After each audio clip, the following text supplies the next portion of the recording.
Donc bonjour à tous, je suis, Hélène Allaire, je travaille donc à l'agence qualité construction et avec Solène et Ophélie, j'ai, suivi, l'élaboration donc, des 2 boîtes à outils que nous allons vous présenter aujourd'hui. Donc une qui est consacrée, au contrat de performance énergétique et une autre qui est consacrée au commissionnement. Donc ils sont tous les 2 des outils qui permettent de sécuriser, la performance des bâtiments. Solène et Ophélie, je vous laisse peut-être quelques minutes pour vous présenter, rapidement. Oui, bonjour à tous. Je suis ravie d'être avec vous aujourd'hui et de représenter donc l'AICVF, hein, pour lequel je suis présidente du comité technique et qui a eu la chance de piloter ce travail-là en partenariat avec la QC. Et je suis également directrice de l'ingénierie de la ville résiliente au sein du cabinet d'ingénierie Scoping. Et bonjour à tous également. Ophélie Gimon, donc j'ai piloté pour le compte sous égide de l'AICVF et de l'AQC l'établissement de la boîte à outils commissionnement. Et parallèlement, je suis directrice d'agence et responsable du pôle technique au sein du bureau d'études Cevaya. Merci. Donc on a un ordre du jour qui va être, assez simple, aujourd'hui. On va présenter donc assez rapidement, le contexte dans lequel ces boîtes à outils se sont développées et puis une présentation des structures qui ont été évoquées, donc à la fois l'AICPF et l'agence qualité construction. Ensuite, la première partie de ce webinaire sera consacrée à la boîte à outils, sur les contrats de performance énergétique avec un temps de questions-réponses qui sera dédié. Pour la partie commissionnement, donc ce sera la même chose et on pourra conclure ce webinaire, heu, j'espère donc, normalement aux alentours de midi. Hem, alors, quelques mots de contexte sur l'élaboration de ces 2 boîtes à outils. Comme je le disais précédemment, je travaille pour, l'agence qualité construction, qui est donc une association, loi 1901 et qui est un lieu de travail et d'échange avec plus de 50 organismes, membres, autour donc vraiment de la, qualité dans la construction. Pour ça, il y a différents pôles qui constituent, la QC, un pôle observatoire, un pôle de prévention, et notamment donc un pôle qui est dédié au programme, celui dans lequel donc, je travaille et cette direction des programmes porte notamment donc le programme Profil qui a, 2 enjeux. C'est à la fois de favoriser, de faciliter les travaux de rénovation, d'augmenter le volume des travaux de rénovation, mais également de s'assurer de la qualité des travaux qui sont engagés. Donc pour assurer cette, qualité, à nouveau, on va dire 2 axes de travail. C'est à la fois de développer, des outils, mais également de développer, un support qui facilite, le rassemblement de tous ces outils au même endroit. Donc c'est pour ça que je voulais mentionner la plateforme, ProRéno. Vous avez d'ailleurs un QR code que vous pouvez flasher pour y accéder facilement. Et sur cette, plateforme, l'idée, c'est de mettre à disposition gratuitement des ressources qui sont validées par la profession, heu, des ressources qui prennent différentes formes, donc ça peut être les recommandations professionnelles, des calepins de chantier, des kits techniques. On a aussi beaucoup de vidéos, tutos pour, les bons gestes. On développe également des applicatifs, numériques, peut-être que vous avez entendu parler de Check Réno, par exemple, qui est une application qui permet de, vérifier une fois que les travaux sont réalisés, que tout a été, fait comme il fallait et que la réception peut se faire plus facilement. Et également, la nouveauté, ce sont des dossiers, thématiques. Heu, donc on rassemble au même endroit différentes ressources qui traitent d'un même sujet et c'est là notamment que vous pourrez retrouver donc, les boîtes à outils qu'on vous présente, aujourd'hui. Je précise que, ProRéno est à la fois disponible sur, classiquement via un moteur de recherche, mais également facilement sur, téléphone. Et il y a la possibilité de se créer un compte. Donc vous pouvez y aller, tout à fait, facilement comme, un site internet classique, mais vous pouvez aussi créer un compte qui vous permettra notamment de sauvegarder les ressources qui vous intéressent le plus, de les envoyer, de les partager notamment via WhatsApp ou de faire des annotations dessus. Donc on vous recommande, bien sûr d'y accéder. Solène, je vous laisse la parole.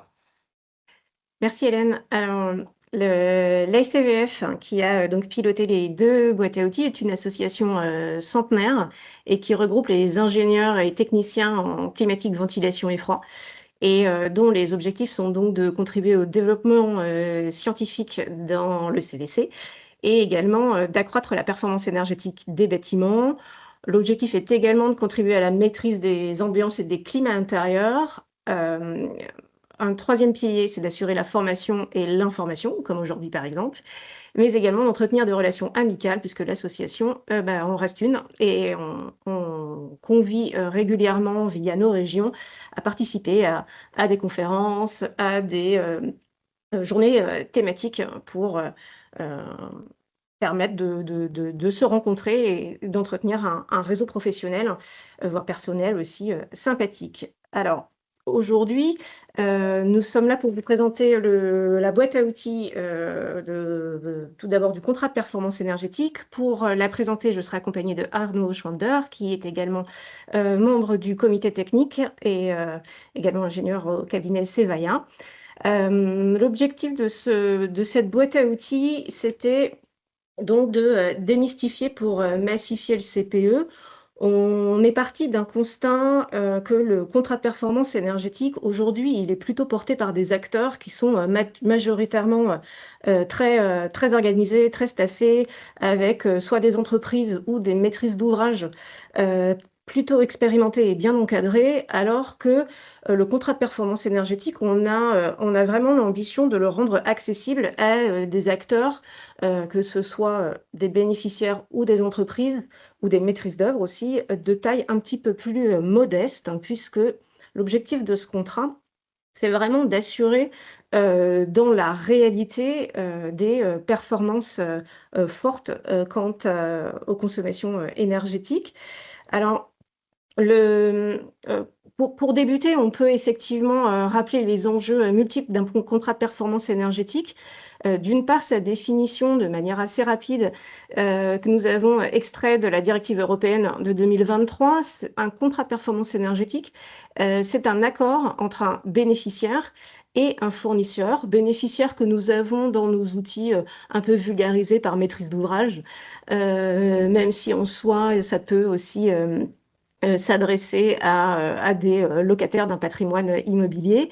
Et puis, donc, ce contrat, il est d'une part entre un bénéficiaire et un fournisseur que nous avons, nous, dans nos outils, un peu également vulgarisé par prestataire ou groupement de prestataires, puisque ce fournisseur de la performance énergétique peut avoir plusieurs acteurs.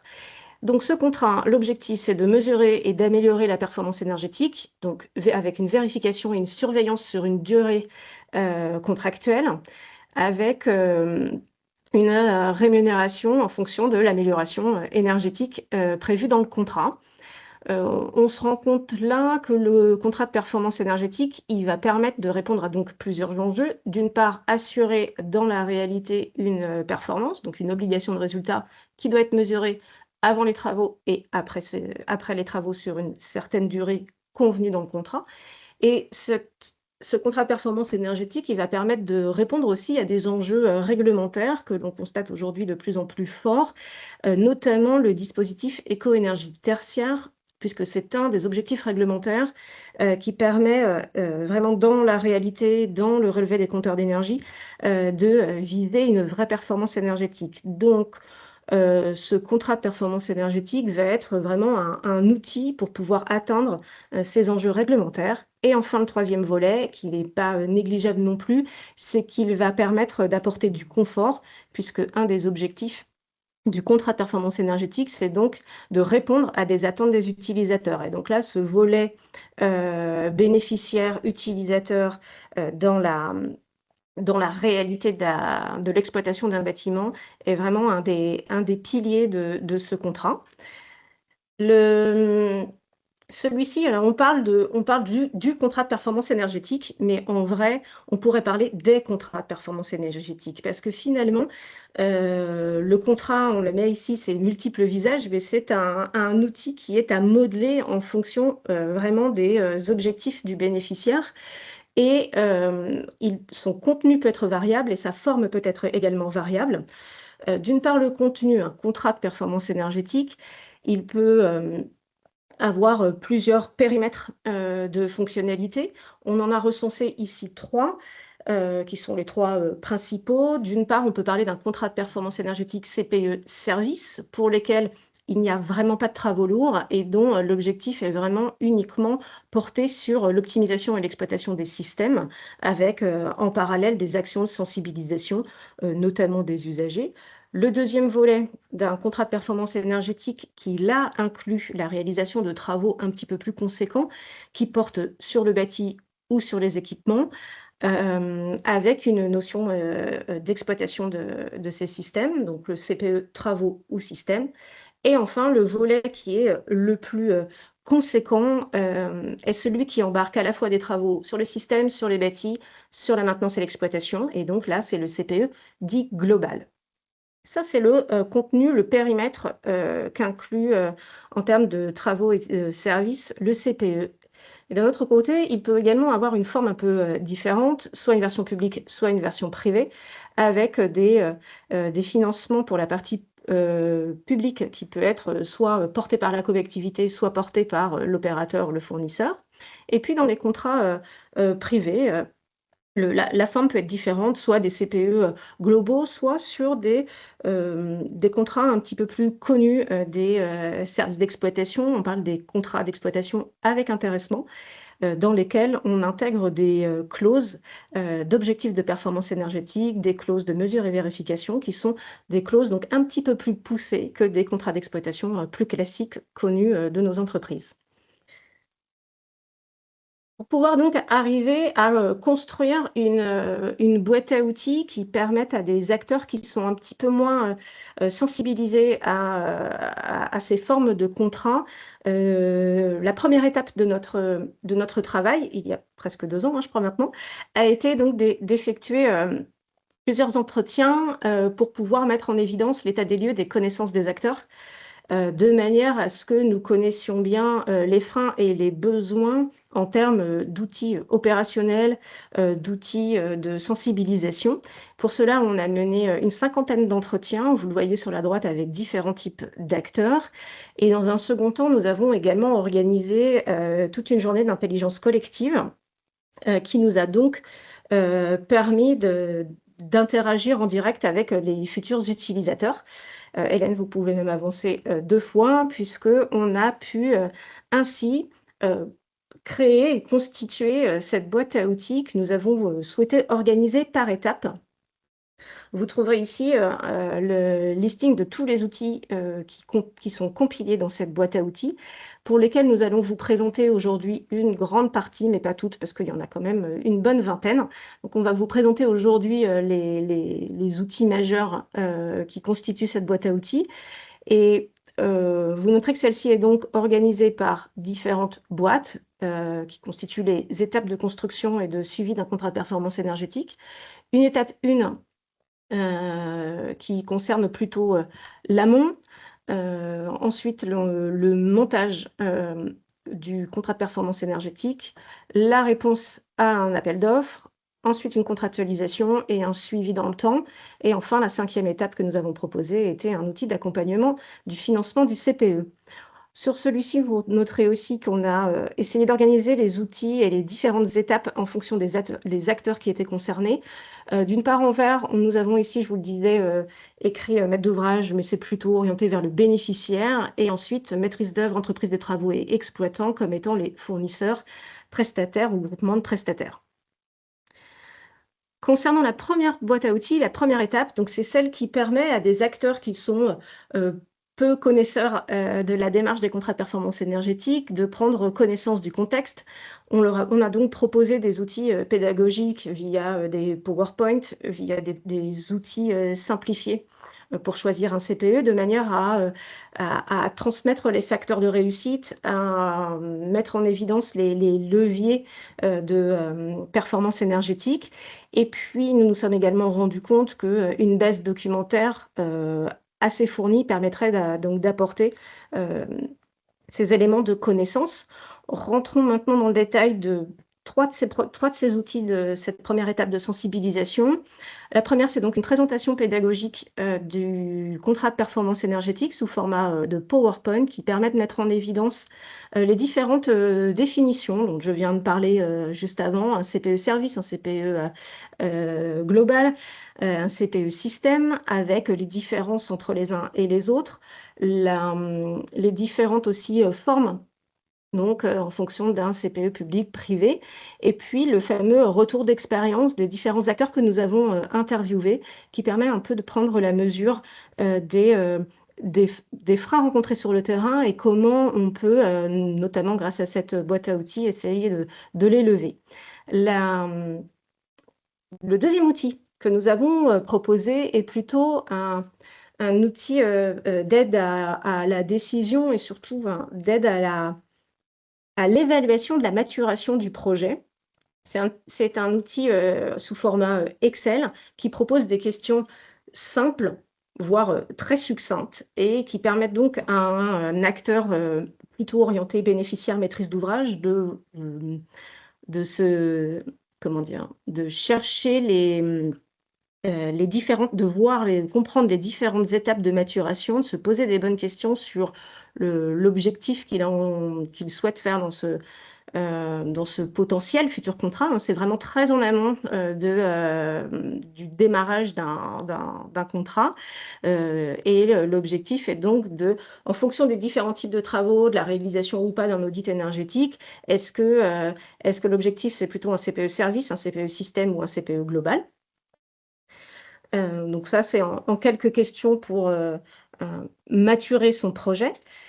Et enfin, comme je vous le disais, un des outils de cette première étape a été le recensement d'un ensemble de documents de manière à partager l'information et d'aller au-delà de tous les documents qui sont dans la boîte à outils profil. On a donc recensé par ouvrage important des guides et des closiers plus succincts, les outils numériques, les sites internet, qu'ils soient d'ailleurs français, voire même les démarches européennes, ainsi que des formations disponibles à l'époque. Il faut se souvenir que ça a été une des premières étapes, donc il y a bien 1 à 2 ans qui nous séparent de la réalisation de cet outil, et donc des textes réglementaires. D'ailleurs, certains de ces ouvrages ont même eu des mises à jour depuis, mais ça n'empêche, c'est déjà un bon élément de démarrage pour mettre le pied dans les contrats de performance énergétique. Donc une fois qu'on a été sensibilisé à tout ça, Arnaud va maintenant vous présenter la suite pour monter un CPE. Un deuxième outil, c'est je monte un CPE, enfin, la deuxième boîte à outils, je monte un CPE. L'objectif, c'est vraiment de se focaliser sur cette phase clé qui est la construction du marché. Donc, les documents de consultation et toutes les pièces techniques qui sont incluses à l'intérieur. Donc, pour cette étape-là, on a plusieurs guides. Non, pas tout de suite. Pas tout de suite.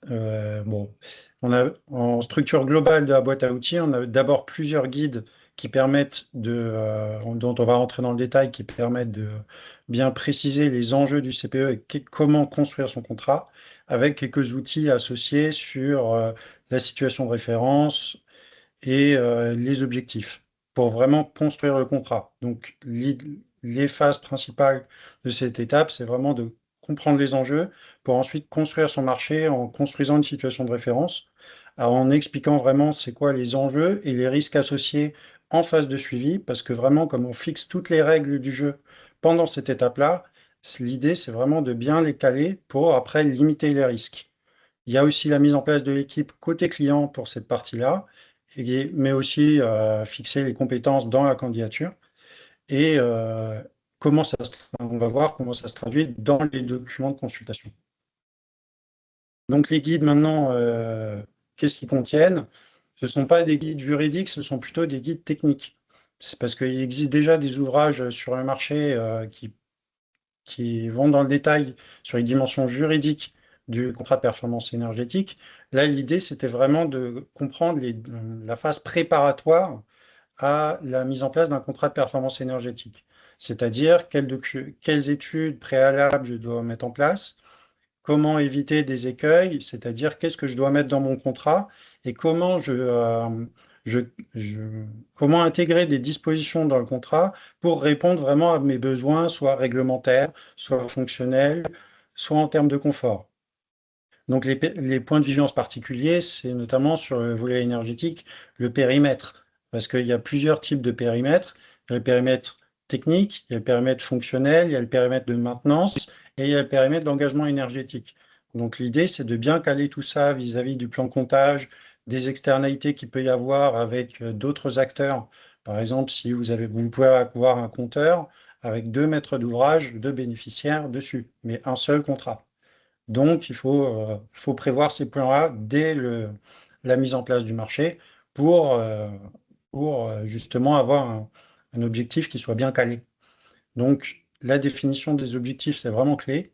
Et l'idée de ces guides-là, c'est vraiment de rentrer dans le détail de quelles sont les pièces, qu'est-ce qu'il faut mettre dedans pour vraiment clarifier les attendus et éviter des omissions. L'outil suivant, c'est une checklist. Donc, c'est un outil qui se veut plus pratique justement de qu'est-ce qu'on doit mettre dans le marché en pièces techniques pour justement bien cadrer ce qu'on appelle la situation de référence. La situation de référence, c'est pas juste les consommations énergétiques. Une consommation énergétique, c'est toujours dans un contexte donné. Donc, il faut détailler toutes les conditions dans lesquelles ces consommations sont apparues. C'est-à-dire, est-ce qu'il y avait des équipements en panne? Est-ce qu'il y avait enfin, déjà, quelle est la liste des équipements? Avoir un audit détaillé. Qu'est-ce qui est prévu dans les cadres des travaux? Si on connaît déjà des travaux futurs qui peuvent impacter le contrat.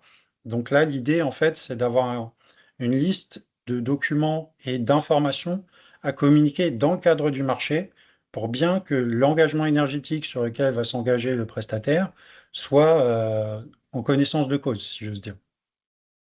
Le deuxième onglet, c'est plutôt sur la situation de référence. Donc là, c'est toujours le cadre des infos, mais c'est pas cahier des charges, c'est plutôt les livrables.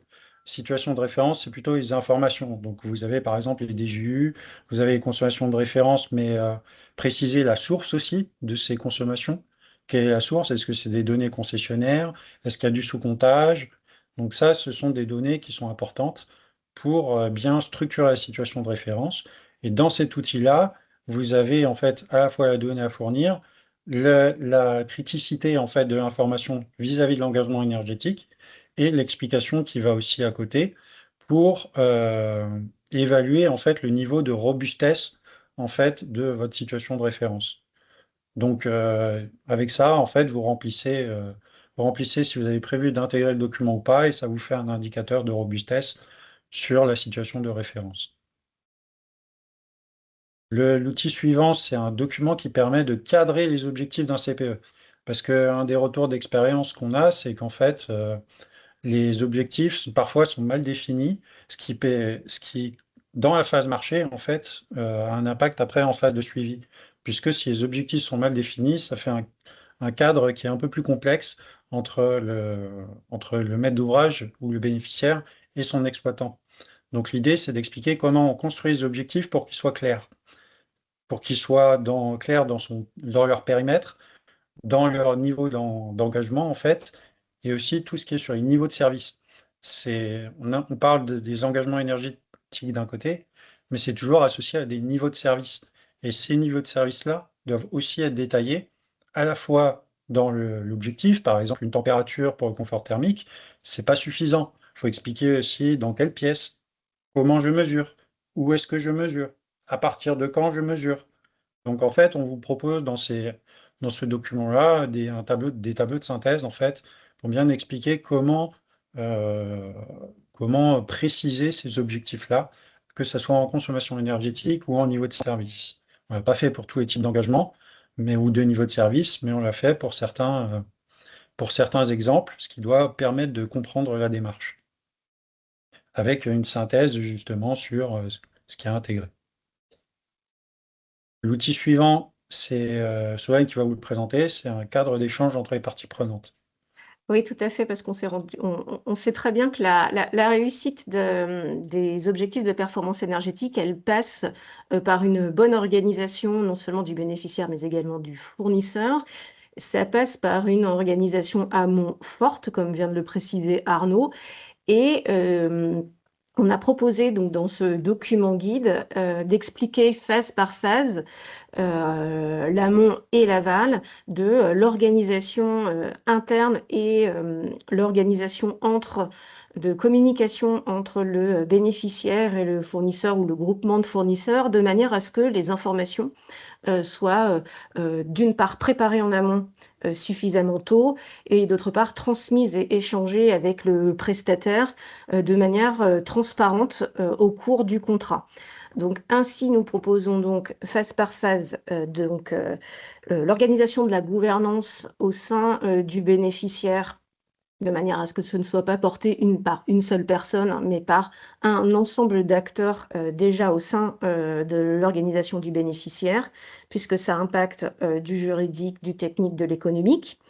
On propose aussi des organisations pour la phase amont, la programmation, la mise en concurrence, l'exploitation également, avec des conseils sur des temps de travail par phase, pour mettre en évidence le fait qu'un contrat de performance énergétique, d'une part, ça se prépare de manière organisée en amont, que la phase de mise en concurrence, c'est un moment où la communication doit être forte et il faut savoir que le prestataire s'engage avec un certain niveau de risque à la fois technique et économique. Donc, la communication doit également être forte avec des allers-retours importants lors de cette mise en concurrence pour répondre à des questions d'ordre technique, organisationnel, pour sécuriser le futur contrat de performance énergétique.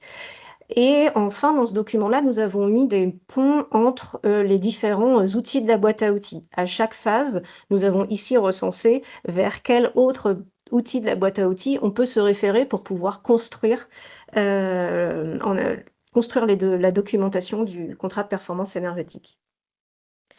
Donc ici, on était vraiment dans l'étape 2 qui était la construction du futur marché.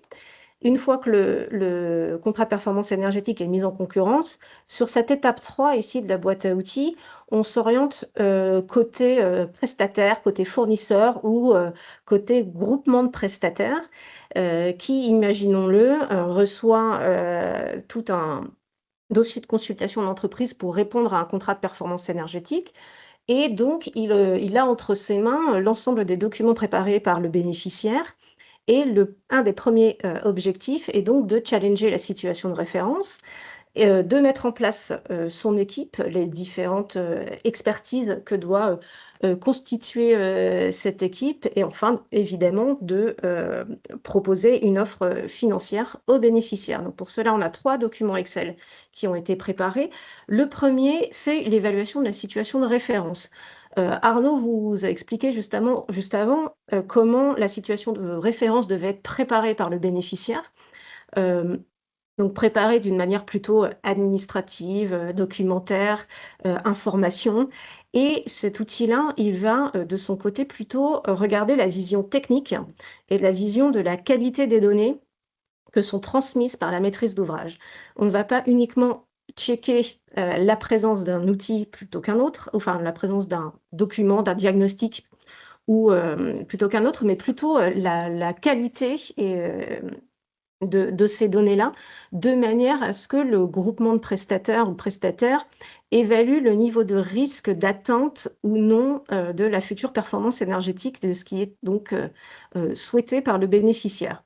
Ainsi, il va pouvoir construire d'une manière technique et économique sa proposition financière, technico-financière. Donc ça, c'est le premier outil. Donc, évaluer une situation de référence. Les deux outils suivants vous proposent via des tableaux Excel une organisation de travail via la répartition des tâches qui se base sur une matrice RACI de type loi MOP, mais pour lesquelles nous avons proposé de rajouter certaines prestations un peu plus techniques en lien avec les contrats de performance énergétique. Et puis un outil de proposition de répartition des honoraires au sein des groupements. Vraiment, l'objectif de ces outils-là, c'est de clarifier, notamment au sein d'un groupement, qui fait quoi et qui est payé pour quelle mission. C'est un peu la synthèse de ces outils-là. L'étape suivante correspond à l'étape de contractualisation entre le bénéficiaire et le prestataire qui l'aura choisi. Alors évidemment, les contrats ou les propositions de futurs contrats nous conseillons évidemment proposés dans l'ensemble des dossiers qui vont constituer l'appel d'offres, de manière à ce que le prestataire soit déjà informé de la forme du contrat que va prendre son engagement. Mais ici, nous avons donc recensé des aides à la rédaction des contrats. Comme on le disait, l'idée n'était pas d'une manière juridique de proposer un contrat type, mais plutôt des aides et des conseils pour pouvoir les réaliser. D'une part parce que certaines autres organisations ont déjà proposé des documents type contractuels que nous avons d'ailleurs proposés en référence dans ces documents. Mais d'autre part parce que le volet était vraiment un accompagnement technique sur la rédaction des contrats. Donc, ces outils, donc 2, 3, 4, c'est la proposition de contrat, d'une part, entre le bénéficiaire et le prestataire, et dans un second temps, entre les membres d'un groupement de prestataires. Donc, quelque chose qui est plutôt pas forcément connu par le bénéficiaire, mais qui explicite au sein du groupement qui porte le risque, à quel moment, et donc comment on organise des choses au sein des différents acteurs. Ensuite, nous avons également proposé, alors on peut rester sur la slide juste avant, on a également proposé un document d'accompagnement pour les contrats d'exploitation avec les clauses d'intéressement, pour pouvoir expliciter en quelle mesure certaines clauses doivent être ajoutées dans un contrat de maintenance de manière à les rendre compatibles avec une démarche de contrat de performance énergétique. On peut passer au suivant, effectivement. Merci. Donc l'outil de suivi de l'engagement énergétique, c'est un outil qui doit permettre, comme son nom l'indique, d'aider au calcul et au suivi de l'engagement énergétique, mais il a surtout pour objectif, dans sa structure, de répondre à un enjeu fondamental des contrats de performance énergétique, c'est la transparence. Parce que comme il n'y a pas forcément toujours le budget pour avoir un contrôle à la fois côté client et une évaluation côté prestataire de la performance énergétique, ce qui est important, c'est la transparence, au moins sur les données utilisées, sur les manières dont sont effectués les calculs, pour qu'il y ait une vraie confiance sur comment dire, un partage en fait qui soit mutuel sur le résultat. C'est-à-dire qu'en fait, prestataires et bénéficiaires sont d'accord sur le résultat qui a été atteint. Parce qu'en fait, les économies, ça ne se mesure pas directement, puisqu'on compare une consommation à un instant T qui est mesurée avec une consommation qu'on aurait mesurée dans les conditions équivalentes. C'est pour ça qu'il y a ce besoin de transparence sur les calculs, parce qu'en fait, ce n'est pas de la donnée directement mesurée. Et donc, dans les onglets qu'on retrouve dans cet outil-là, on va les passer en revue l'un après l'autre, et qui est accompagné de son guide d'utilisation. Les premières données, le premier onglet qu'on va voir, là, c'est ce qui nous concerne, on peut passer. Les données relatives à la mise en place du marché. C'est-à-dire qu'en fait, toutes les données bleues, en fait, là, il y a un code couleur en fonction de la personne qui a plutôt vocation à remplir l'outil, éventuellement accompagné, évidemment, hein, parce que ça peut nécessiter une certaine expertise pour les installations les plus complexes. Il y a toute la phase bleue, en fait, qui est plutôt remplie par le client, éventuellement le bénéficiaire, ou d'un AMO, qui concerne, en fait, tout le périmètre, en fait. Tout le périmètre, toutes les données utilisées, comment on définit la situation de référence, pour ensuite passer à la modélisation de cette situation de référence. Donc, on va passer... Il reste 3 minutes pour la présentation. Ça va le faire. On va passer sur les onglets. Donc le premier, c'est sélection du périmètre. Donc la sélection du périmètre, c'est vraiment, en fait, c'est un plan de comptage sous format Excel. C'est suivant le type d'engagement, s'il est par poste ou s'il est par compteur. Il faut vraiment le regarder par compteur, enfin par colonne. L'idée, c'est de détailler le plan de comptage pour qu'il soit cohérent avec l'engagement énergétique. L'onglet suivant, c'est le détail de la référence avec les conditions climatiques, des JU, qui permettent ensuite de modéliser la situation de référence. Ensuite, la référence ajustée dans l'onglet suivant, c'est en fait, on utilise le modèle de la situation de référence pour, avec des conditions de l'année de suivi, pour modéliser en fait la situation de référence ajustée. Les onglets suivants en jaune, c'est des onglets qui sont plutôt facultatifs pour des personnes qui veulent aller plus loin dans la modélisation pour l'affiner, en excluant par exemple des valeurs de données de consommation ou pas. Ça permet d'avoir des indicateurs plus détaillés que les indicateurs qui sont dans l'onglet référence. C'est des onglets qui sont pas destinés forcément à tout le monde, hein, mais c'est pour ceux qui voulaient un outil qui convienne à la fois aux exploitants et à ceux qui veulent une modélisation plus détaillée. Les onglets suivants, donc c'est vérification graphique de la modélisation, ce qui permet de voir un petit peu l'adéquation du modèle. Et les onglets suivants sont plutôt remplis par l'exploitant. C'est des onglets importants, encore une fois, pour la transparence, parce qu'en fait, s'il y a des changements d'usage, des changements des conditions qui peuvent être amenés à corriger la consommation, en fait, ça permet d'être transparent là-dessus. Donc à ce titre-là, il y a à la fois le relevé des compteurs avec la donnée brute et la donnée corrigée. Donc ça, c'est corrélé, vous le verrez dans le guide d'utilisation, avec l'onglet suivant qui est aussi important, qui est le journal des événements, donc qu'on va voir là tout de suite, qui est en fait simplement une liste des événements qui ont impacté la performance hors cadre du contrat et qui nécessitent en fait d'être listés de manière transparente pour expliquer les calculs en plus qui ont été faits pour corriger la référence par rapport à ce qui était prévu initialement. Et ensuite, un rapport qui reste relativement sommaire, mais l'idée, c'est vraiment la structure aussi de l'outil au-delà des calculs pour vraiment être transparent des données qu'on utilise jusqu'au calcul et sur les conditions aussi dans lesquelles on corrige les données. Voilà.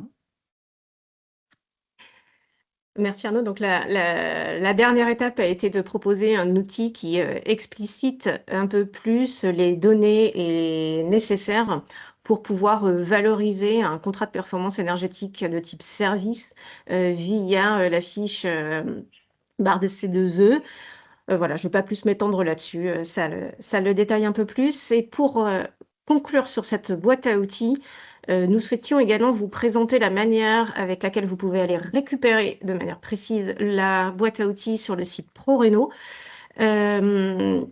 Alors, c'est en haut, on peut passer, Hélène, à la phase d'après. En fait, on récupère via l'onglet en haut qui s'appelait dossier thématique. Et c'est grâce à ce chemin-là que vous pourrez retrouver les étapes 1, 2, 3, 4, 5 et l'ensemble de la vingtaine de documents proposés.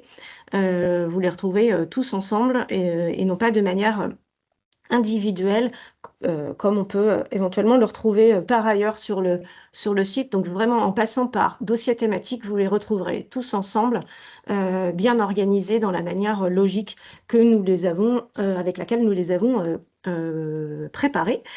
Et donc, comme vous l'avez constaté, l'objectif de la boîte à outils, c'était de proposer des outils qui permettent d'une part une communication transparente, proposer des informations de qualité avec une mesure et une vérification des données. Et un des piliers de la réussite d'un contrat de performance énergétique, c'est aussi le travail de qualité, le suivi qualitatif. Et pour cela, ce sera ma transition avec la boîte à outils du commissionnement qui est un peu la suite logique des contrats de performance énergétique notamment. Merci Solène, merci Arnaud. Donc comme on l'avait annoncé, on va passer à la partie questions-réponses. Vous avez un onglet en haut normalement qui s'appelle Q et R par lesquels vous pouvez écrire vos questions parce que vous ne pourrez pas les dire à l'oral et on pourra ensuite y répondre directement. Je profite du moment où vous pouvez éventuellement formuler vos questions pour vous mentionner que donc, ce webinaire est enregistré et que le replay sera également disponible pour que vous puissiez, si vous le souhaitez, y accéder à nouveau. Et j'en profite aussi pour mentionner que dans l'onglet Conversation, je crois que les liens pour accéder directement aux 2 boîtes à outils ont été ajoutés. Alors, je vois qu'il y a déjà quelques questions. Donc la première sur l'enregistrement, oui, je viens de le mentionner. Et alors la présentation slide, je ne pense pas sera disponible, mais elle sera intégrée dans l'enregistrement du webinaire. Une petite question, enfin une remarque sur le fait qu'il existe une troisième forme de CPE dans le secteur public sous forme de MGPE à paiement différé. C'est marrant. Monsieur Ortega, bonjour. Merci d'être là. Oui, effectivement, on en avait parlé juste avant avec Arnaud. Est-ce que on l'a, enfin, ça faisait partie des questions ou des informations qu'on voulait également transmettre. Alors, c'est vrai que le paiement différé, le MGPE, paiement différé existe. On l'a mentionné dans l'outil pédagogique de présentation, mais c'est pas quelque chose. C'est pas un format de contrat sur lequel on s'est attardé, d'une part parce que l'objectif de cette boîte à outils, c'était vraiment de massifier, de sensibiliser, et donc l'objectif était plutôt vers des acteurs qui n'avaient pas encore une expérience très forte dans le domaine des contrats de performance énergétique. Donc on est resté sur des formats classiques. Tout en faisant référence à ce MGP paiement différé, mais d'une part parce que c'était aussi une expérimentation, si on ne se trompe pas, jusqu'en 2028, et puis parce que c'est plutôt l'objet du travail porté par la FNCCR. Donc on a orienté dans l'outil pédagogique, mais on n'est pas rentré dans le détail dans les outils de massification en tant que tels. Alors, en cas de non-atteinte... Ouais, pardon. Non, vas-y. J'allais te mentionner cette question-là. Ouais, pardon, Félie. Donc, effectivement, qui porte la responsabilité juridique, eh bien, en règle générale, c'est quelque chose qui est justement détaillé dans les contrats. Donc, il n'y a pas de... La responsabilité est normalement partagée et explicitée dans le cadre des contrats. D'où l'importance d'avoir un contrat bénéficiaire et prestataire clair, et d'où l'importance d'avoir un contrat de groupement également clair sur ces sujets-là.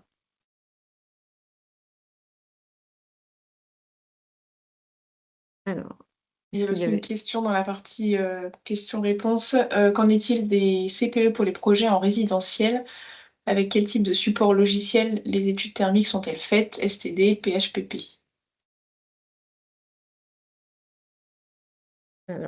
Alors ça, je peux répondre dessus. En fait, ça va dépendre du type d'engagement que vous visez. Normalement, si vous êtes en neuf, vous pourrez peut-être faire des engagements en STD ou en PHPP. Ça, si vous êtes plutôt dans l'existant, vous aurez plutôt tendance à regarder sur les données mesurées, sur les données réelles. Donc, il y a des méthodes suivant le type de projet. Donc, il y a l'IPMVP. Après, en fait, c'est défini vraiment dans le contrat, suivant l'objectif qui est visé et la nature du projet. Donc, il n'y a pas de réponse uniforme là-dessus, parce que ça dépend aussi, parce que comme le contrat a plutôt, enfin, dans la définition de la directive, il y a plutôt vocation à avoir des données mesurées et vérifiées. Donc, ça suppose quand même qu'il y ait des compteurs. Donc, on va jamais uniquement se baser sur une STD, mais souvent sur des compteurs qu'il y a derrière. Donc, c'est plutôt l'idée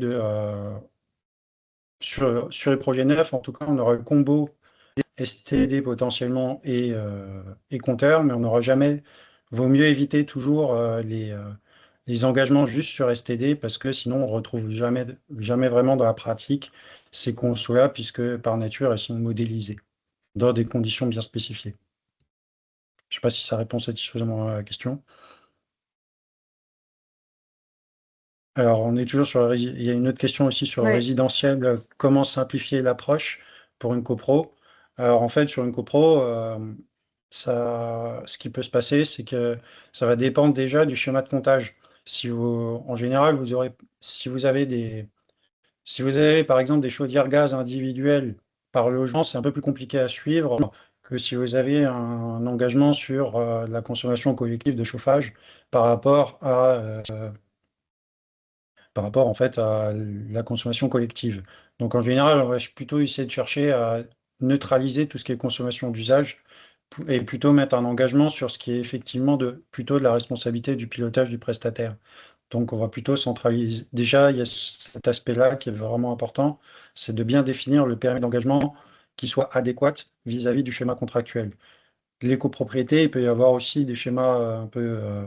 Là, j'imagine que c'est du résidentiel, mais il peut y avoir des schémas de copropriété aussi un peu plus complexes, avec dans lesquels il faut bien définir le périmètre déjà d'engagement.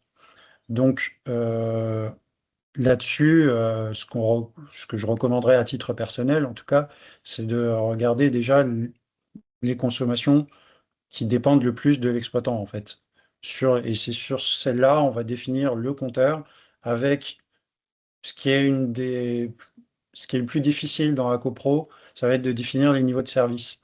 Parce que comme la consommation va dépendre en fait des conditions d'usage des, euh, des locataires, en fait, ce qu'il faut, c'est certainement adosser peut-être une prestation de sensibilisation ou en tout cas soit de pilotage, parce qu'il y a des réglementations qui vont dans le sens d'installer aussi du pilotage pour du résidentiel via la directive performance énergétique des bâtiments.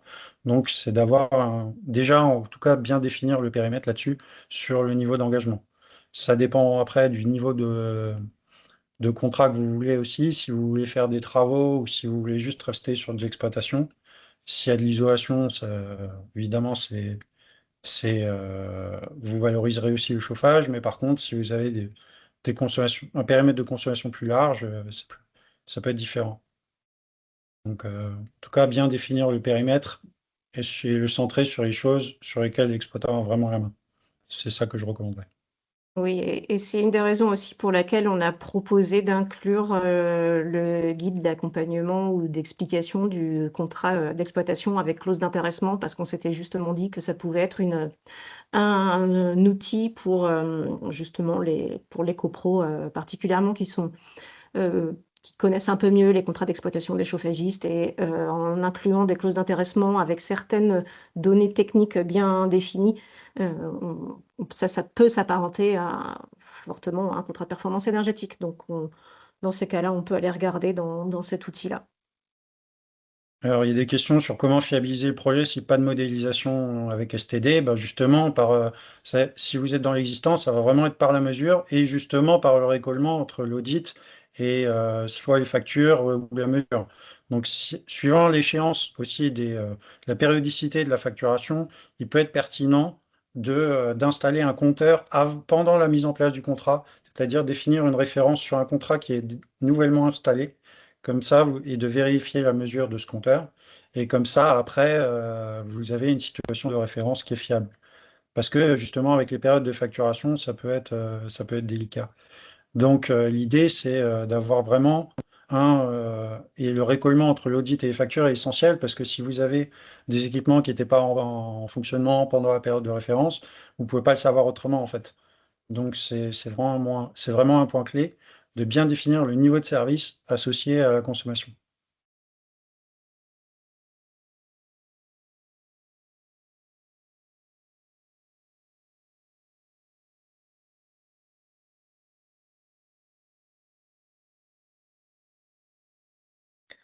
OK. S'il n'y a pas d'autres questions, je propose qu'on passe à la boîte à outils suivante. Alors, boîte à outils CPE, commissionnement, pardon. Donc, on poursuivait des objectifs assez similaires. Le premier, c'était de chercher à massifier le commissionnement en standardisant une méthodologie et en développant des outils pour définir un commissionnement soutenable. On va voir juste après pourquoi.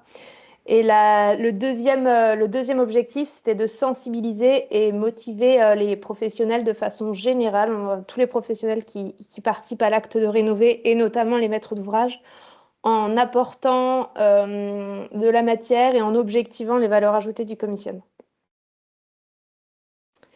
On a remis ici la définition du commissionnement qui émane du mémento du caustique de l'ADEME et de la FFB qui date de 2008 et qui reprend les deux grands objectifs qui sont atteindre les performances visées au moment de la réception et créer les conditions pour maintenir ces performances dans le temps. Donc l'idée de garantir une performance et de la maintenir. Le projet, non, pardon, si on peut rester sur la précédente slide. Le projet commissionnement au sein de Profil, il a été imaginé sur le constat suivant, le fait qu'aujourd'hui, on a en France des choses qui existent sur le commissionnement. Donc, on a une qualification au PQI-BI d'entreprise, on a des référentiels de certification environnementale, un guide de la Fondation Bâtiment Énergie, une boîte à outils ADEME et un guide de l'ICEB à destination des maîtres d'ouvrage. En revanche, on n'a pas de cadre réglementaire, on n'a pas de cadre normatif, on n'a pas d'observatoire. Donc c'est un petit peu différent du CPE qui est mieux documenté, peut-être avec plus d'historique, plus de ressources documentaires et plus de retours d'expérience également. Là, on a cette matière qui manque. Et en constat, en parallèle, on a des représentations assez hétérogènes de ce en quoi consiste le commissionnement, des pratiques qui sont hétérogènes et une mise en place d'un commissionnement qui se réserve un petit peu sur les projets à fort enjeu, donc les CPE d'une part et les bâtiments qui font l'objet de certification environnementale d'autre part. Aujourd'hui, c'est comme ça qu'on voit le plus souvent le commissionnement mis en place, alors qu'à notre sens, il est possible de faire du commissionnement sur tout type d'opération, si tant est que on démystifie un petit peu ce qu'il y a derrière ce mot, puisque souvent c'est perçu comme compliqué, lourd, fastidieux, onéreux. L'idée, c'était vraiment au sein de ce projet de réfléchir à est-ce qu'on ne peut pas faire du commissionnement sur tout type d'opération en détourant l'essentiel du commissionnement pour des petites opérations et en cherchant davantage de raffinement, de complexité quand les enjeux permettent d'y répondre. Au regard de ces deux grands objectifs de standardisation et de sensibilisation de motivation, on a deux livrables principaux dans le cadre de ce projet Profil, donc la boîte à outils qu'on va vous présenter, et également un retour d'expérience et des enseignements sur 22 missions de commissionnement. Donc ça, c'est un deuxième outil qu'on va également vous présenter aujourd'hui, qui est nouveau parce que ça n'existait absolument pas en France. Il y a aujourd'hui assez peu de retours d'expérience documentés dans le monde de manière générale sur le commissionnement. Il y a une étude américaine qui date un petit peu et qui est plutôt nord-américaine. Et là, l'idée, c'était vraiment d'avoir quelque chose d'assez fouillé au niveau français sur des retours d'expérience de commissionnement. Donc, on vous présente les deux aujourd'hui. Comment on a fait pour recenser les besoins? L'idée, c'était pas de partir de notre expérience personnelle, mais vraiment d'élargir, d'avoir un peu un champ des besoins qui soit le plus large possible. On a raisonné via deux canaux. Le premier, c'est un état de lieu de tout ce qui existait, avec une identification phase par phase pour telle phase, donc par exemple pour la phase programme, ou pour la phase conception, pour la phase travaux, qu'est-ce qui existe étape par étape du commissionnement en termes de ressources et d'outils existants. Est-ce que ces outils sont complets, qualitatifs? Si oui, très bien, on n'a rien à produire. S'il y a un manque, eh bien, on va chercher à identifier est-ce que on peut y répondre, est-ce qu'on peut adosser un outil par rapport à ce vide documentaire ou méthodologique. Et en parallèle de ça, on a mené une série d'entretiens avec 30 acteurs représentatifs de l'acte de rénover, donc des maîtres d'ouvrage, des entreprises travaux, des exploitants, des bureaux d'études et des institutionnels. Le but, c'était de les questionner sur quelle est votre connaissance du commissionnement, quelles sont pour vous les valeurs ajoutées du commissionnement, quels sont les freins, quels sont les besoins en termes d'outils, méthodes, et quels sont les points récurrents de non-performance. Sur ces 5 questions-là, on a pu dresser une vision profession par profession et croiser également les visions au sein de synthèse croisée que vous avez sous les yeux et que vous pouvez également retrouver sur le site profil dans la partie, dans l'outil qui s'appelle État des lieux. Ces deux canaux de recensement des besoins nous ont amené à composer la boîte à outils suivante. Donc une boîte à outils qui est composée de 13 outils. De la même manière que pour le projet CPE, on a pour chaque outil sa désignation, à quoi sert l'outil, qui peut l'utiliser entre le maître d'ouvrage, l'agent de commissionnement, le maître d'œuvre, les entreprises travaux, les exploitants, et à quelle phase il est possible de l'utiliser. Donc on voit qu'on a des outils méthodologiques qui s'utilisent sur toute la durée d'un projet, depuis le programme jusqu'à l'exploitation, et on voit qu'on a des outils qui sont plus ciblés sur certaines phases. On va vous présenter certains outils en particulier, mais je vais quand même prendre le temps de lire les outils que l'on a sous les yeux pour que vous ayez un panorama complet. Donc le premier outil, c'est des fiches pratiques qui expliquent par acteur quels sont les rôles et responsabilités des acteurs vis-à-vis du commissionnement, comment interagir avec les autres acteurs et quels sont les outils à disposition. Donc ça, cet outil-là, il est à disposition de toutes les professions. Ensuite, on a deux outils, les outils 2 et 3, qui sont plus à destination des maîtres d'ouvrage, qui remontaient la difficulté lors des entretiens de savoir écrire un cahier des charges, de savoir quoi mettre dedans, de savoir comment faire le suivi d'une mission de commissionnement également, et de savoir quel niveau d'approfondissement viser, en disant moi j'ai peut-être un petit projet, mais quand je regarde les ressources documentaires sur le commissionnement, si je demande ça, c'est beaucoup trop lourd. Qu'est-ce que je dois demander en fait sur une mission de commissionnement? Donc l'idée, c'était de segmenter différents niveaux de commissionnement pour aider les maîtres d'ouvrage à se positionner sur moi au regard de mes enjeux. Est-ce qu'il faut que je parte sur un commissionnement simple, moyen ou complet? On va revenir dessus tout à l'heure. Une aide à la rédaction contractuelle également à destination des maîtrises d'ouvrage pour les marchés de commissionnement, mais également à destination des agents de commissionnement et des maîtrises d'œuvre pour mieux spécifier les missions de commissionnement dans les marchés de maîtrise d'œuvre et dans les marchés de travaux. Puisque, évidemment, les maîtres d'œuvre sont impactés par les missions de commissionnement et les entreprises de travaux également. Un tableau de bord des objectifs du commissionnement et une trame de suivi, ça c'était quelque chose qui revenait beaucoup dans les entretiens, la difficulté à suivre les missions de commissionnement, les maîtres d'ouvrage en faisaient part, et puis également les agents de commissionnement, les bureaux d'études qui pouvaient dire moi des fois je fais du commissionnement, mais c'est vrai que mon maître d'ouvrage ne me sollicite pas, ne me questionne pas beaucoup sur cette mission, donc vous voulez avoir un outil un peu d'interaction entre les différents acteurs sur la mission de commissionnement. Un calendrier d'une mission de commissionnement et les bonnes pratiques associées, il va être présenté plus en détail juste après.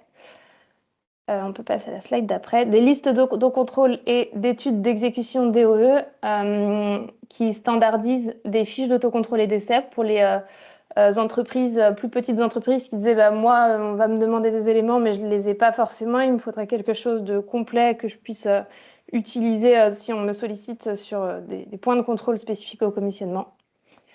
Et puis après, des outils qui ont plutôt été dessinés au sein d'un groupe de travail exploitant, parce qu'on a fonctionné en groupe de travail, donc un groupe de travail maîtrise d'ouvrage, un groupe de travail entreprise, un groupe de travail exploitant. Et donc au sein du groupe de travail exploitant, une trame d'analyse fonctionnelle, une trame de plan de formation d'exploitant, des bonnes pratiques relatives au suivi énergétique et une trame de guide utilisateur. L'idée étant de vraiment viser le second objectif du commissionnement qui est la pérennisation de la performance atteinte. Et enfin, une trame de rapport de commissionnement, puisqu'il y avait l'idée de pouvoir objectiver et faire part des retours d'expérience et des enseignements issus des missions de commissionnement. Je zoome sur un outil, l'outil numéro 1, qui sont les fiches pratiques, le commissionnement pour ma profession. À chaque fois, vous avez un peu les verbatims de l'expression de besoin issus des entretiens. Donc là, il y avait l'idée de mieux qualifier le contenu d'une mission de commissionnement, en quoi ça n'est pas un doublon par rapport à des prestations traditionnellement réalisées. Et également, pour chaque acteur, se dire, mais moi, quel est mon rôle dans une équipe de commissionnement? Parce que souvent, l'agent de commissionnement sait bien ce qu'il doit faire, mais l'entreprise travaux un peu moins, l'exploitant un peu moins.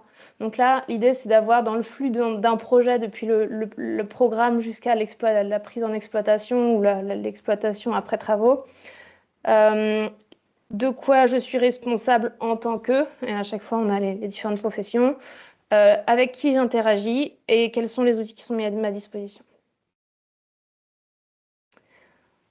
Je passe la parole à Vincent qui a piloté le groupe de travail bureau d'études et qui va vous présenter quelques outils également. Vincent, tu as ton micro qui est coupé. Le classique. Bonjour à tous, Vincent Le Guilvou, directeur technique d'Eneor. Je fais du commissioning depuis une quinzaine d'années et donc j'ai eu la chance de participer dans le groupe de travail des bureaux d'études. Ce qui est intéressant justement, c'est qu'on était suffisamment nombreux pour avoir un joli panorama du marché français et on a tous convergé sur certains constats. Le premier, c'est qu'il y a très peu de cahiers des charges utilisés sur le commissioning par les maîtres d'ouvrage et qu'il y a un vrai sujet de définition des niveaux de prestations, à la fois pour que vous dimensionnez correctement les prestations de commissioning à vos enjeux, à votre organisation, mais aussi à la complexité technique des ouvrages, mais aussi pour que vous puissiez tout simplement pouvoir consulter des prestataires de manière transparente et pouvoir comparer des offres. On a beaucoup de maîtres d'ouvrage qui ont du mal à savoir ce qu'ils achètent et donc à comparer les offres et ensuite, Ophélie en a parlé, à suivre leur mission. Ça reste un peu une boîte noire pour les maîtres d'ouvrage et donc ça, c'était important pour nous de le résoudre enfin, d'avoir quelque chose d'actionnable. Donc on a créé tout d'abord un outil de segmentation des niveaux de prestation, donc qui est assez basique, un niveau léger, moyen et complet par thématique.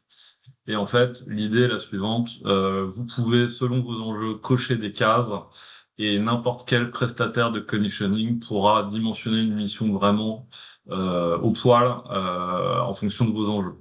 Cette répartition de niveau d'exigence, elle est à la fois sur le niveau d'engagement en conception, en exécution, en mise en service et en exploitation.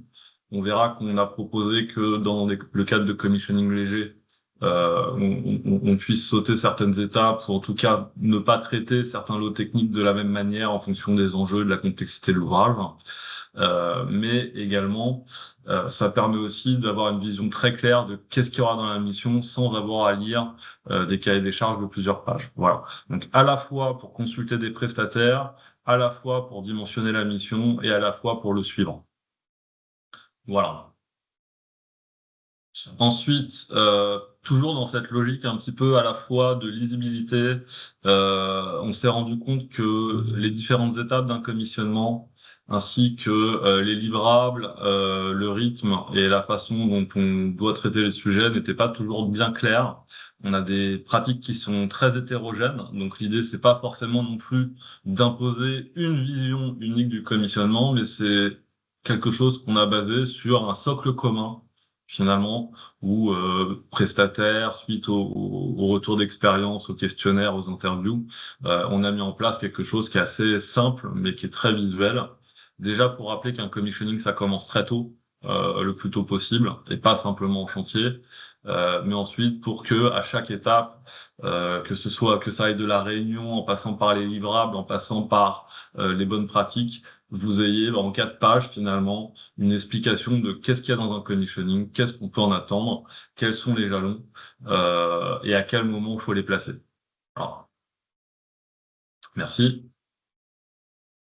Enfin, et ça c'est aussi extrêmement important, il y a une grande hétérogénéité dans les livrables en commissionnement et voire même on constate souvent que comme c'est considéré comme une mission très technique, la partie suivi, transparence et rythme en chantier était très importante. Donc, on a créé un tableau de bord qui permet en fait tout du long de la mission de commissionnement, en conception, en exécution, en exploitation, de donner un visu sur les jalons, l'avancement de la mission de commissionnement, mais également des choses qui sont extrêmement importantes en commissionnement, qui sont la revue des objectifs performantiels.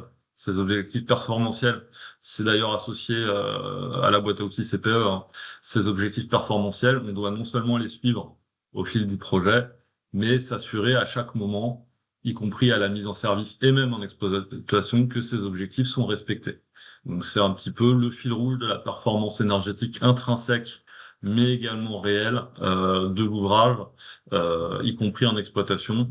C'est très précieux quand on fait de la conduite en exploitation, quand on fait du suivi de CPE en exploitation, et ça servira pour toute la vie du bâtiment.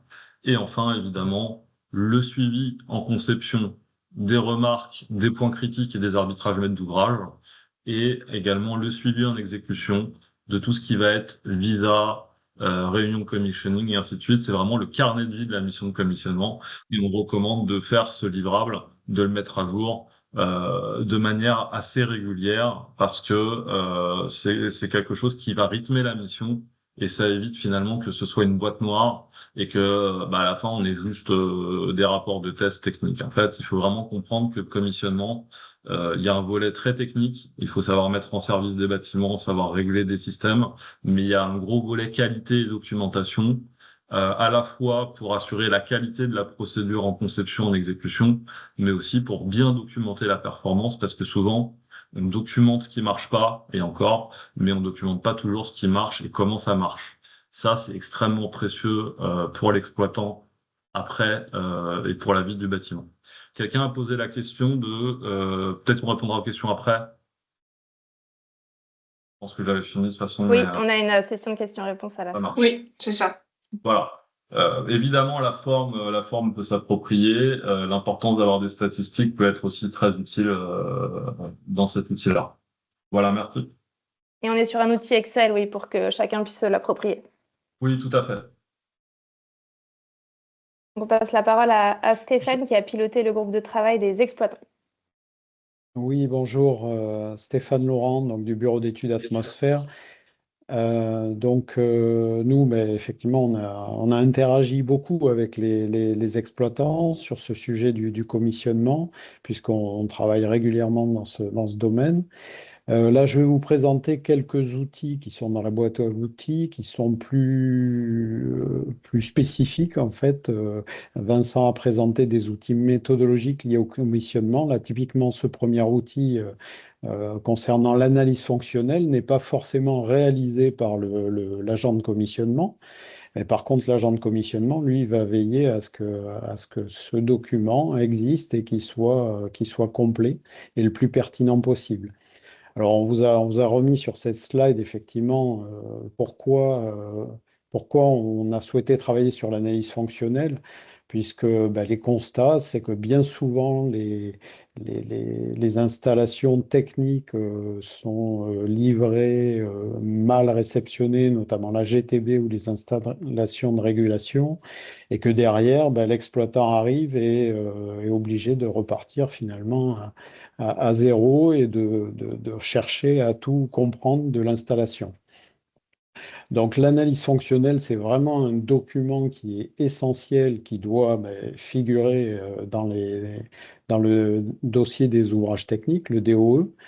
Et il est essentiel parce qu'il doit décrire le fonctionnement des systèmes, présenter les principes et le décrire de façon plus ou moins détaillée.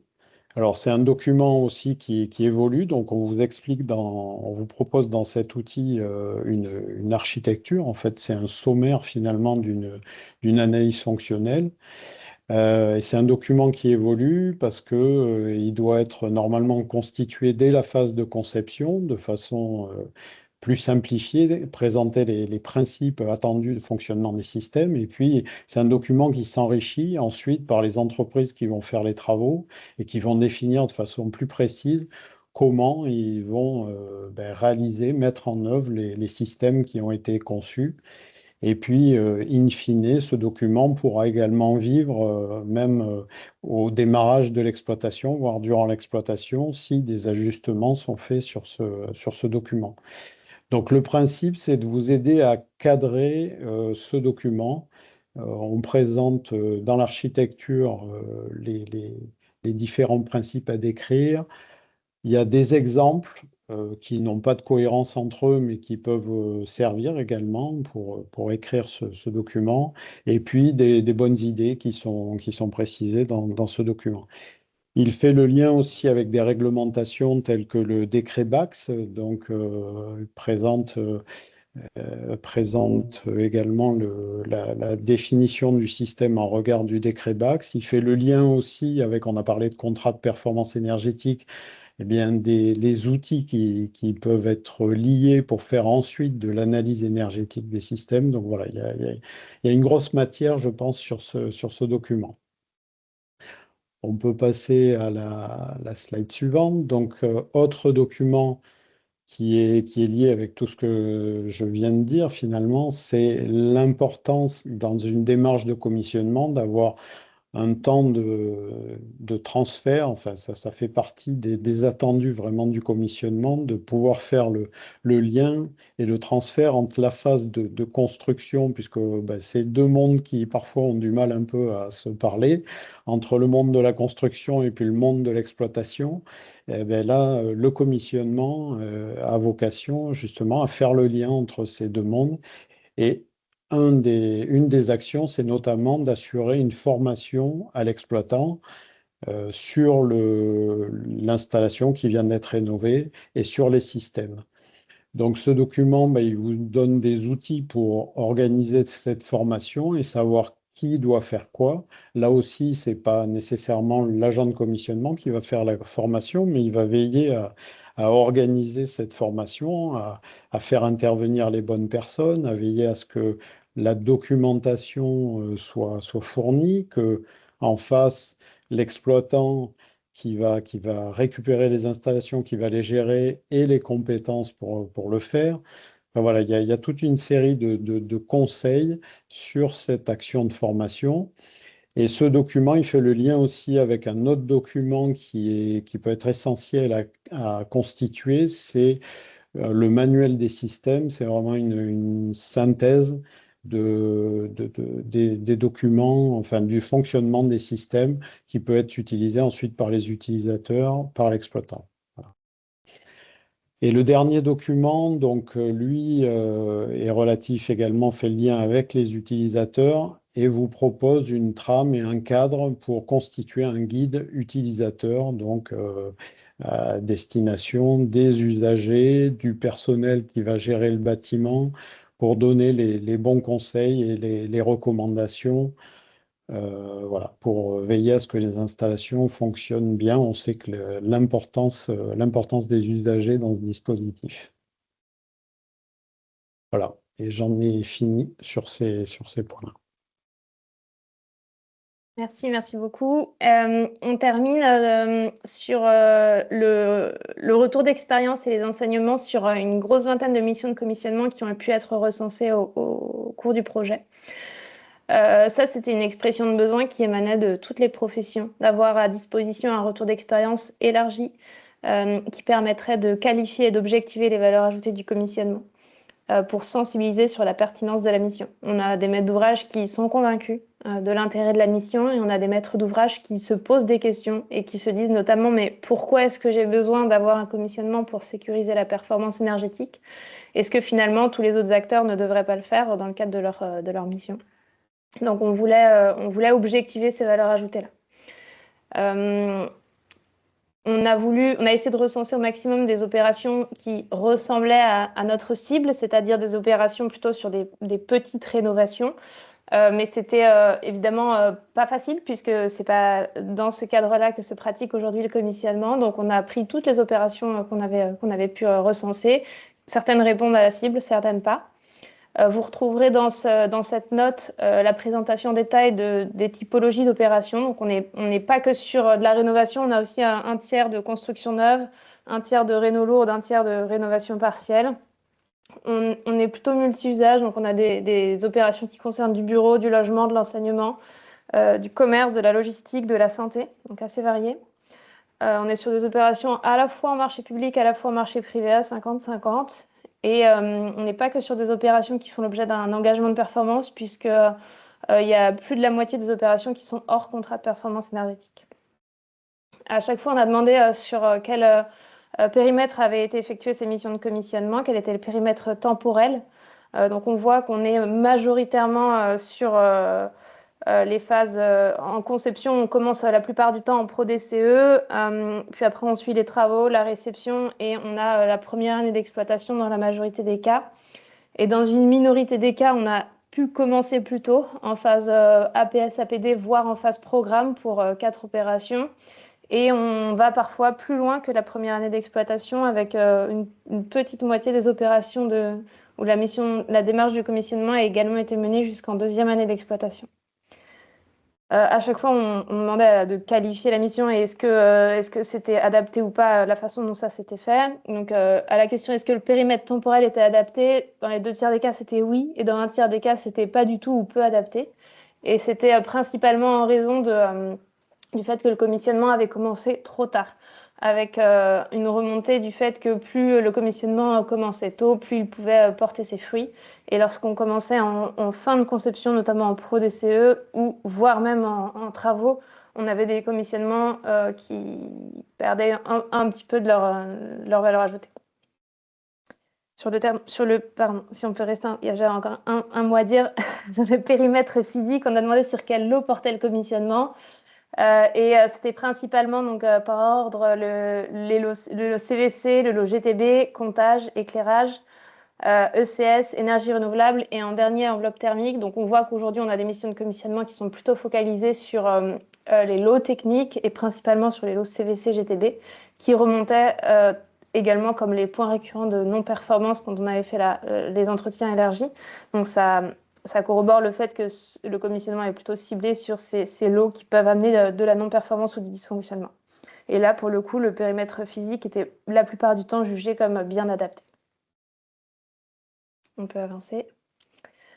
On n'a pas voulu occulter la question du coût, puisque c'était une des craintes et un des freins au déploiement du commissionnement et à la massification du commissionnement, c'était potentiellement ça coûte cher.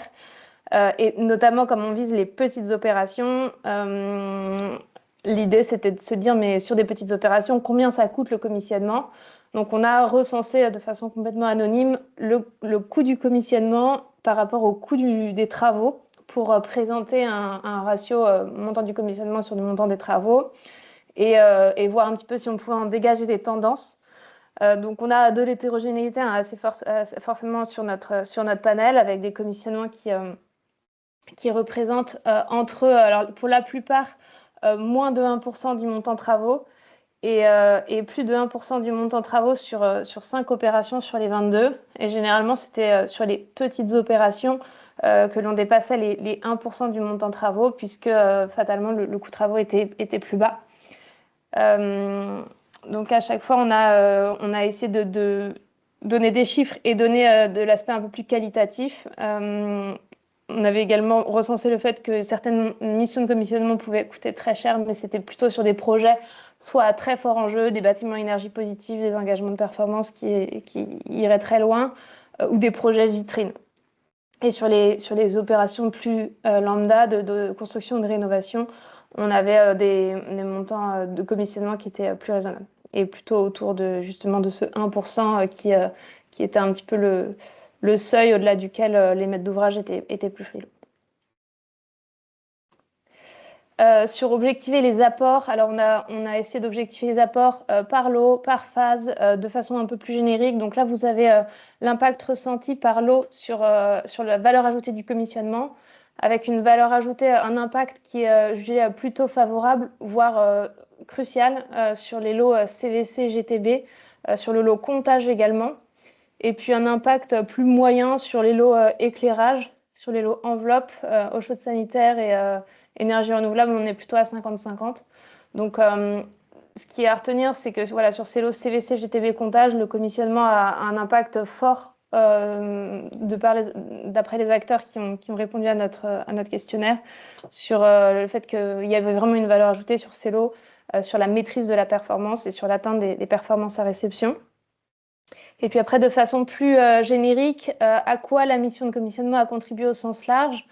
Les acteurs s'accordent sur le fait qu'elle a contribué à un gain sur la consommation énergétique, un gain sur le confort, une meilleure prise en main des installations techniques par le mainteneur. On est plus partagé sur la fluidité de la collaboration entre les acteurs, la meilleure prise en main des installations par les occupants et la diminution des plaintes.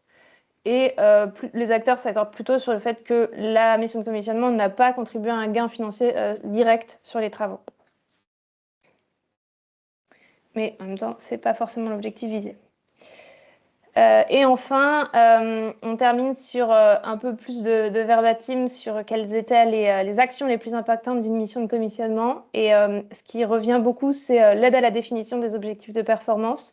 Vincent en parlait tout à l'heure dans notre outil de suivi des performances au sein d'une mission de commissionnement. On a voulu proposer cet outil-là parce que vraiment l'expression, la définition de ce qu'il faut atteindre n'est pas toujours très claire au moment du lancement d'un projet.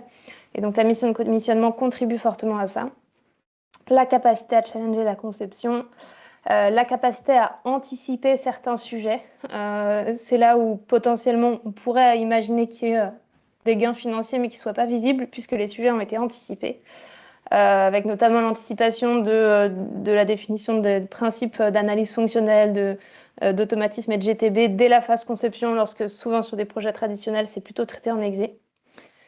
La capacité à objectiver les impacts des arbitrages. Souvent, en cours de mission, on fait des arbitrages et souvent, on oublie, on voit ce que ça fait gagner en termes d'euros, en termes de délai, et on oublie ce que ça fait potentiellement perdre en termes de performance. Le commissionnement a ce rôle de vigie, de dire attention, si on fait tel arbitrage, ça aura tel impact, et ça permet vraiment d'avoir une analyse un peu holistique de quand je fais tel choix, quelles sont les conséquences. Les essais fonctionnels et performantiels en phase OPR, en particulier concernant la GTB et la régulation. Lorsqu'on a une mission de commissionnement, on fait réellement des OPR performantiels et pas seulement fonctionnels. Cette notion de fil rouge et de traçabilité, Stéphane disait souvent entre construction et exploitation, le pont ne se fait pas forcément naturellement. C'est vraiment cette idée de la mission de commissionnement de faire fil rouge depuis le programme jusqu'à la prise en exploitation, au sein de chaque phase entre les différents acteurs et puis entre les différentes phases. Et enfin, l'aide à la prise en main des installations par l'exploitant. Voilà, je vous invite à lire ce retour d'expérience. Ça fait une quinzaine de pages et c'est vraiment un outil de sensibilisation très riche auprès des décideurs et des donneurs d'ordre pour les motiver et objectiver ces valeurs ajoutées du commissionnement. Donc pour conclure, au sein de ce projet profil commissionnement, on a ces deux grands outils, la boîte à outils. De la même manière, vous avez un lien d'accès dans la conversation qui vous permet d'accéder à tous les outils qui sont pédagogiques et dont une partie en Excel pour que vous puissiez les approprier directement. Et ce grand retour d'expérience sur une vingtaine de missions de commissionnement. Et on passe à la phase de questions-réponses. J'ai vu passer une question pendant les échanges tout à l'heure sur est-ce qu'on peut intégrer la mission de commissionnement à une maîtrise d'œuvre ou est-ce qu'il faut un tiers indépendant? On n'a pas voulu occulter ce sujet-là non plus puisque l'organisation de la mission de commissionnement, elle peut avoir un impact sur le prix de la mission et c'était encore une fois un des freins qui remontait souvent. Donc on a présenté dans l'outil numéro 2, aide à la définition d'une mission de commissionnement, les différentes organisations potentielles du commissionnement et quelles sont pour chaque organisation ses opportunités valeur ajoutée d'une part et ses inconvénients d'autre part. Donc l'idée c'est de se dire que l'agent de commissionnement c'est pas forcément un tiers indépendant. Sur les petites opérations il peut être porté par un acteur plus traditionnel, mais il faut avoir conscience des avantages et des inconvénients que ça peut avoir. Alors, il y a une autre question de la part de M. Parvedi qui nous dit les outils sont-ils conformes ou compatibles aux attentes du label Effinergie? On n'a pas ciblé de... Alors, on ne s'est pas inscrit dans une... On n'a pas repris tous les référentiels des certifications environnementales ou des labels sur la thématique commissionnement, mais je ne vois rien d'incompatible, selon moi, par rapport aux exigences du label Effinergie sur la thématique commissionnement. Ouais, je confirme, pour l'avoir utilisé et lu plusieurs fois, le référentiel pour le label Effinergie est assez léger, assez large. Ok. En plus, l'accent sur les autres contrôles en ventilation, c'est spécifique, mais oui, la réponse est oui. Les différents niveaux qu'on a proposés permettent quasiment à 100%, sauf peut-être pour l'exploitation, de répondre aux exigences des labels et même à des niveaux assez bas de certification autres. Merci pour la réponse. Et ensuite, il y a une question sur, vous avez expliqué que vous faites l'AF de niveau 1 de manière littérale, mais ensuite, ce sont les corps d'état technique qui en prennent la responsabilité en la mettant à jour. Pourquoi ne pas garder la main complètement sur la F? Alors peut-être qu'il y a eu une incompréhension, mais on n'a pas dit qui faisait l'analyse fonctionnelle. C'est pas forcément l'agent de commissionnement. Enfin d'ailleurs, c'est plutôt pas l'agent de commissionnement qui fait l'analyse fonctionnelle. L'idée c'était plutôt de dire qu'est-ce que doit contenir une analyse fonctionnelle et d'en donner un sommaire et d'illustrer ce qu'elle doit contenir en définissant son contenu et en montrant des exemples. Pourquoi? Parce que c'est un document qui est crucial sur la performance énergétique d'un projet, cette analyse fonctionnelle, et très souvent, elle est mal réalisée. Ça revenait beaucoup dans les points de non-qualité. On a des AF très tardives, elles sont incomplètes, elles sont peu exhaustives. Les exploitants se plaignaient d'avoir des documentations pas qualitatives pour prendre en main et de devoir comprendre par eux-mêmes comment fonctionnait le bâtiment. Donc, on a eu cette idée de dire on va définir son contenu, on va donner des exemples, mais on n'a pas dit qui devait la faire. On a par contre bien dit dans les bonnes pratiques, dans la partie calendrier, que le plus tôt c'était le mieux. Et donc, les principaux principes devaient être posés en conception, quitte à ce qu'elles soient affinées au stade d'exécution. Donc, effectivement, dans l'idée traditionnelle, ce serait la maîtriseur pose les principes. Les entreprises s'en saisissent au moment de l'exécution pour définir une analyse fonctionnelle qualitative et le plus tôt possible. Ouais, et puis si je peux rajouter, c'est aussi un sujet de responsabilité. Effectivement, in fine, c'est les entreprises qui vont définir quand même précisément par rapport au matériel qu'elles installent la finesse de l'analyse fonctionnelle, en fait. Bon, ça ne doit pas contredire ce qui a été défini en conception, mais ça doit venir conforter. Donc, c'est pour ça qu'ensuite, la main est prise par l'entreprise principale qui gère la régulation des systèmes. C'est le plus courant, oui.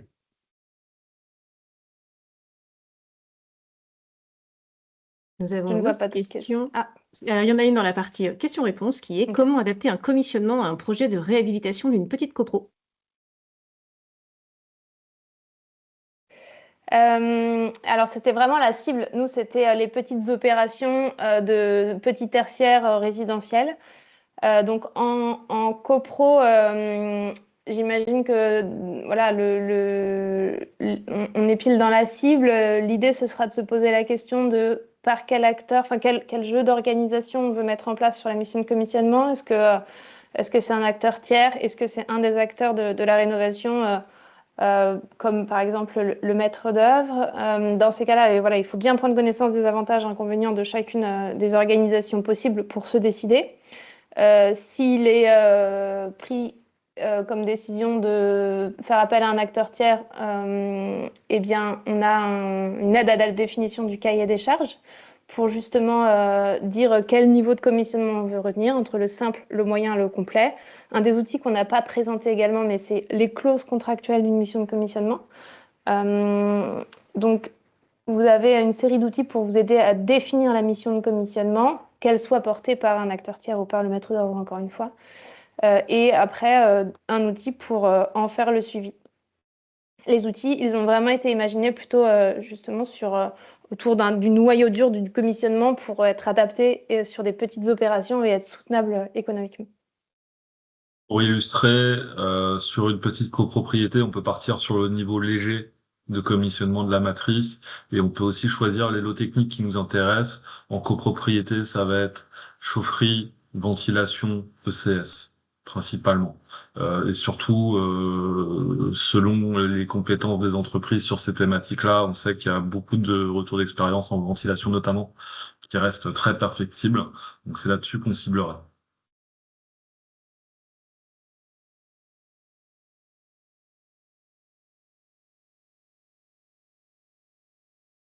Alors, je vois plus de questions qui apparaissent. En plus, il est 12h01, donc je pense que c'est le signe qu'il faut conclure la présentation. Merci Ophélie pour les réponses et les présentations. Je vais faire très rapide sur la conclusion. Je vais juste remettre un accent encore une fois donc, sur la plateforme ProRéno sur laquelle vous allez retrouver tous les outils qui vous ont été présentés. Encore une fois, donc, il y avait les 2 liens dans la discussion.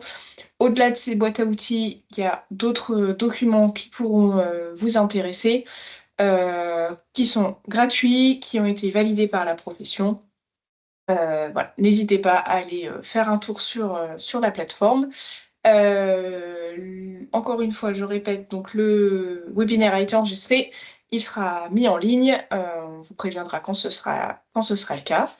Et du coup, j'en profite pour remercier tous les intervenants qui nous ont donc détaillé les différents outils. Merci à tous pour votre écoute, votre participation et vos questions. Et bonne journée. Au revoir. Au revoir à tous, merci. Merci Merci à à tous. Au revoir. Au revoir, merci. Au revoir.